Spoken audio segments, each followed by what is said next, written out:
ata që kanë besu Zotin hak, Koranin hak, pejgamberin hak, dinin islam hak, kanë kryer obligimet e tyre ndaj të Madhit Allah. U janë shmangur e larguar harameve, ndalesave. Për këta të devotshëm, Allahu i madhruar se për ta ka përgatitur në xhenet lumenje.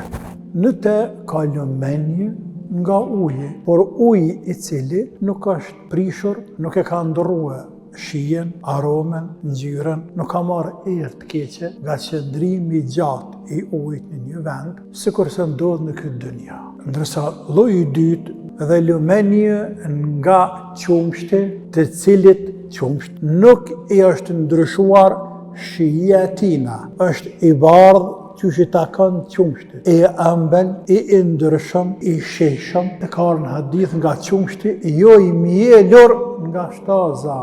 Ndërsa lloji i tretë dhe lumenje nga vera e ëmbël, për ata që e pinë. Ka thonë ledhetin lisharibin, ledhe është lezet, për kësaj fjale vjen fjale lezet, pra i kajshëm, i sheshëm me pi, sepse alkoholi në këtë dynja, në kryetyre vera dhe pije tjera alkoholike nuk janë të sheshme. Kanë aromë keqe. Allahu na ruajt me hyrë ndonjë tillë në xhami, por të dera me hyrë në xhami atje, ndonjë që ka pi alkohol vera, ka te imami vera. Dhe krejt shtëpisi jep era që pin alkohol. Nuk ka lezetën të. Të gjitha këto të këqija të alkoholit që kanë këtë dynja, u janë pëzulluar atje në xhenet. Dhe lloji ka të lumenjë nga mjaltë e akulluar, e hollë, e të dukshme, e bukur pamje, e lezetshme, e shishme. Mjaltë se cilës nuk është vendosur kur gjë për me shtu kualitetin, me ndryshu kualitetin e tij. Mjaltë se nuk ka bë bleta, tamël të cilë nuk e ka bërë shtaza, verë të cilë ka prodhuar e njeriu, karë gjumë pse lefve, se në xhenet ka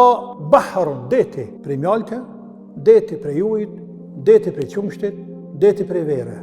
Dhe prej këtyre detrave rrjedhin këta lumej në për xhenetet të ndryshme. Ka në hadith pejgamberit sallallahu alaihi wasallam, kur ta lutni Allahun për xhenet, lutni për firdausin më të lartë. Është xheneti më i lartë, është xheneti i mesëm. Mbi të është arshi, sepse është çatia e xheneteve dhe krijesave. Dhe prit i shpërthejnë lumenjet dhe shpërndahen për xhenet.